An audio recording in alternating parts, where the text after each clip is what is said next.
Swipe Up, episode 223, the podcast where I share my unfiltered thoughts and on the latest news and entertainment updates. I'm your host, Ray Taylor. This one is kind of a look back. So this past week, 2 weeks ago, as this episode comes out, Reed Hastings, the CEO of Netflix, has stepped down. And the story, there was 20 years ago, which is insane. 20 years ago, Wired, the magazine, did an article on this guy, Reed Hastings, who started this movie rental business through the mail, right? You subscribe, you get DVDs in the mail, and in direct competition, which at the time, way before streaming was ever a thing, competing with Blockbuster Video, right? The company that I worked at when I had a gun pointed to my head, okay? I had a gun pointed to my head, and the first thing the owner of the Blockbuster asks, right, when we finally got a hold of him, what did they take? His first concern was what he lost, not the safety of the employees that work there. So for Blockbuster to have gone the way it has gone, I have zero sympathy. I hope that dude lost all of his money, considering his first concern was what was taken from his little Blockbuster store when his two employees had their life threatened at minimum wage. Ridiculous. So anyway, Wired put out this article 20 years ago, and it's kind of crazy how Reed Hastings had this plan for Netflix to grow into what it grew into, right? To start off as this DVD subscription service through the mail, which before the streaming, I love Netflix, right? Before Netflix was a streaming thing, before streaming existed, being able to have a list of movies and then get a movie or two, and they showed up like almost the next day, right? So you go return a DVD, and then like a day or two later, you're getting whatever the next movie was on your list. I love that. Because there was a lot of movies that you can't even find in streaming now, right? That are only available on DVD.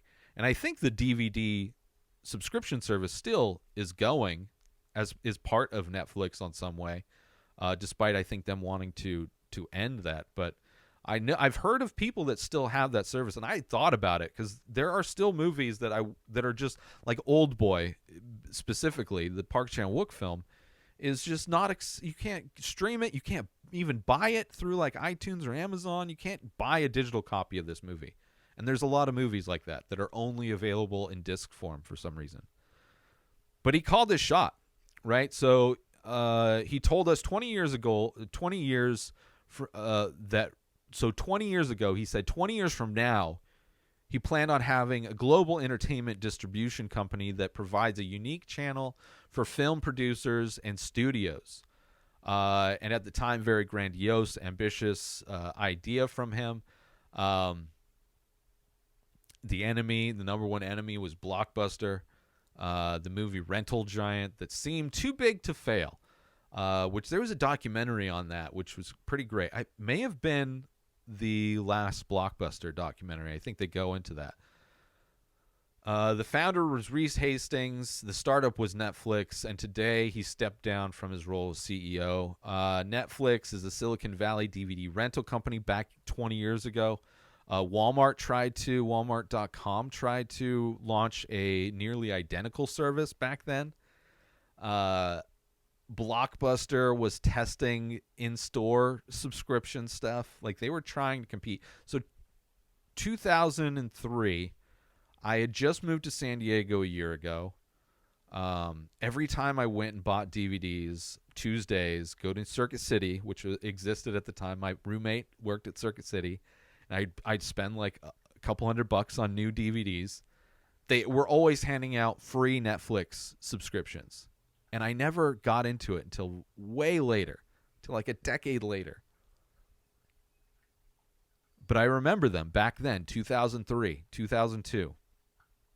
Back then, Netflix had less than 2% of the $8 billion dollar video rental market. It had doubled its customer base in the year, to just under 1,750,000, which is nothing. Netflix projects million customers and profitability by 2003. So it must have been, maybe 2002. This original article. Netflix had the steadiest revenue stream in the industry. Average video rental experience is poor. Obviously, having to go. There was nostalgia around browsing the rental aisles of movies, but the selection, right? It was hit or miss.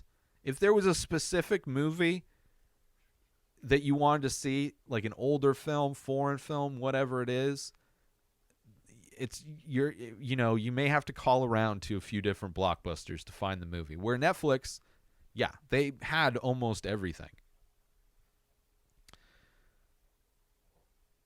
Let's see here.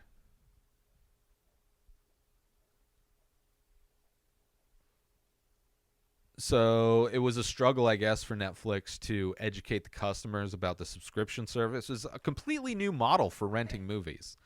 And, I think a lot of people, it takes a lot. It takes a lot for people to learn something new, to try a new service, to trust a new service. And I remember them, and I was it took me forever to figure out how amazing Netflix was.